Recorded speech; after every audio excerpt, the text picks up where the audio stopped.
গাজা যুদ্ধ শুরুর পর থেকেই ইসরায়েলের জনপ্রিয়তা কমতে থাকে নেতানিয়াহু ও তার নেতৃত্বাধীন সরকারের। বহুবার সরকার বিরোধী বিক্ষোভের পরেও পশ্চিমা সমর্থনে টিকে আছে নেতানিয়াহু সরকার। তবে এবার নিজের রাজনৈতিক জোটের কাছেই কোণঠাসা হয়ে পড়েছে বেনিয়ামিন নেতানিয়াহু। সেই সাথে গাজায় তথাকথিত মানবিক শহর তৈরি করা নিয়েও রাজনীতিকদের সাথে বিরোধ দেখা দিয়েছে সেনাবাহিনীর। আরও জানাচ্ছেন ইমতিয়াজ আলম। সামরিক বাহিনীতে বাধ্যতামূলক নিয়োগ থেকে অব্যাহতি পাওয়া নিয়ে মতবিরোধের জেরে ইসরায়েলের ক্ষমতাসীন জোট থেকে ধর্মভিত্তিক একটি দল সরে দাঁড়িয়েছে। এতে প্রধানমন্ত্রী বেনিয়ামিন নেতানিয়াহু প্রচণ্ড চাপের মুখে পড়ে গেছেন।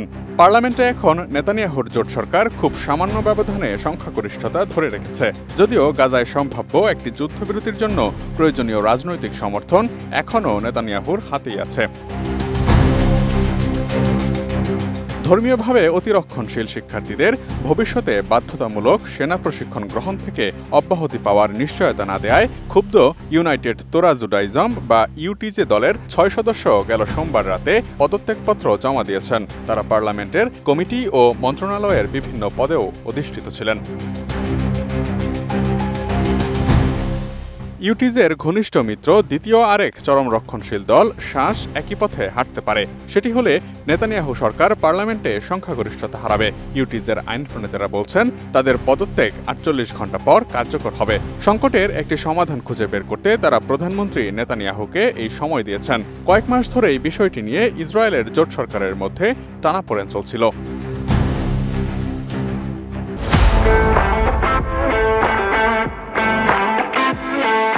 তবে বেঁধে দেয়া সময়ের মধ্যে নেতানিয়াহু যদি সংকটের সমাধান খুঁজে পেতে ব্যর্থ হন, তারপরেও কিছুটা সময় পাবেন নেতানিয়াহু, কারণ পার্লামেন্ট জুলাইয়ের শেষে গ্রীষ্মকালীন ছুটিতে যাচ্ছে। এতে সম্ভাব্য সংখ্যাগরিষ্ঠতা হারানোর আগে সংকট সমাধানের পথ খুঁজে পেতে আরও ৩ মাস সময় পাবেন তিনি। কাতারে চলমান যুদ্ধবিরতির আলোচনা নিয়েও নেতানিয়াহু তার জোটের কট্টর ডানপন্থী দলগুলোর চাপের মুখে রয়েছেন। এদিকে গাজার একটি অংশে তথাকথিত মানবিক শহর প্রতিষ্ঠা করে সেখানে লক্ষ লক্ষ গাজাবাসীকে স্থানান্তরের পরিকল্পনা নিয়ে ইসরায়েলি রাজনীতিবিদ ও সেনাবাহিনীর মধ্যে বিভেদ দেখা দিয়েছে। ইসরায়েলি সংবাদ মাধ্যম টাইমস অফ ইসরায়েল এক প্রতিবেদনে এই তথ্য জানায়। এ বিষয়ে ইসরায়েল সরকারের প্রস্তাবের এখনো কোনো সুস্পষ্ট রূপরেখা না থাকলেও তীব্র সমালোচনার মুখে পড়েছে এটি।